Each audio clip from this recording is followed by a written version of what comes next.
Hi everyone, Corey Guerra here. I'm going to teach you today how to convert artwork, whether it's digital or hand rendered, into vector art in Illustrator. A lot of times people are moving toward hand illustrated imagery and design elements to include in ad campaigns and various applications, and they want their hand rendering to carry the same look and feel in a digital application. A disadvantage to using a raster-based image for design purposes can be whenever you are going to enlarge it, it can start to pixelate. That's because it's based on raster patterns. So there are little segments or blocks of digital information, and there's only so many of them to an image. So if you've ever seen a pixelated image, it's because the image has been expanded beyond what it should be. It didn't have enough information. So converting artwork into a vector graphic, meaning something done through Adobe Illustrator, gives it the ability to be scaled up pretty much indefinitely because the image is based on a geometric construct. So I'm going to walk you through the very basic steps on how to do this in the video. And of course, if you like the video, please like and subscribe to the YouTube channel because there's going to be more of this to come. Thank you. Okay, everyone. So now that I've completed my very basic rudimentary mug drawing, I'm going to bring it into Adobe Illustrator, which I already have opened up here. And this is just a simple 5" by 5" artboard. And what I'd like to do first is import the photo onto the artboard. So how you go about doing that is you select File, Place, and then you select the artwork that you need. So here's the mug, and you click and drag. So when you do that, you're basically making it as large as you need it to be, and we can align that to the artboard if we really want to make it perfectly centered, by using these alignment tools here, which can also be found in the alignment tab over here.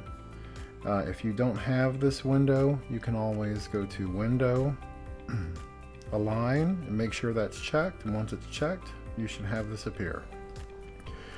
Now, with this mug selected, okay, with it selected, so I use my selection tool, it's selected, I'm going to go to Image Trace, which is located up here in the top. So when you make a selection of an image, it will give you in this toolbar the option to trace the image, which is what we want to do.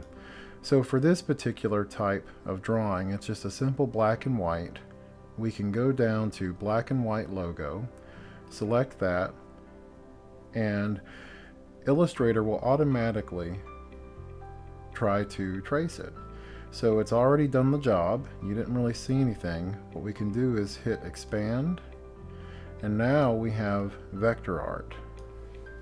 Now, generally what happens whenever you do that is, I'll zoom in, we have a white background still, but you can tell it's very difficult to see. There's a blue outline around this black shape. So actually, all of these are different individual paths. So the black is actually a compound shape, and the white is its own independent shape.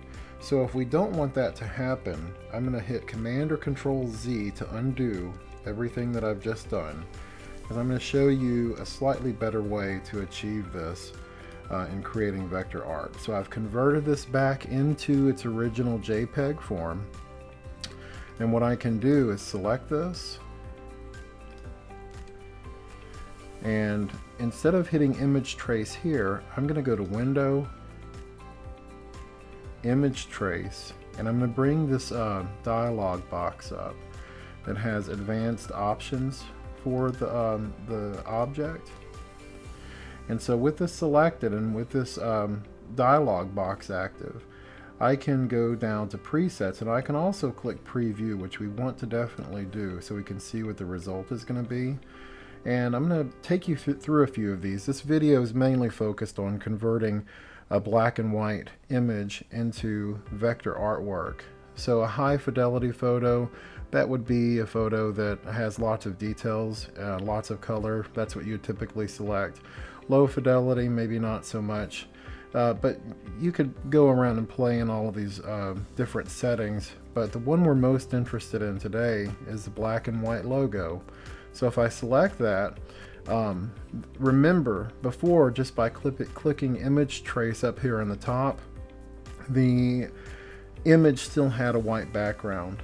But the cool thing about doing it this way, by bringing the image trace window down from the selection menu, is we can click ignore white, and now anything and everything that was white in this image is going to be ignored. So once that's done and we're happy with the result, we can click expand, and now what it has done, I'm going to get rid of this window. Instead of it being a white image, now we have a black vector object.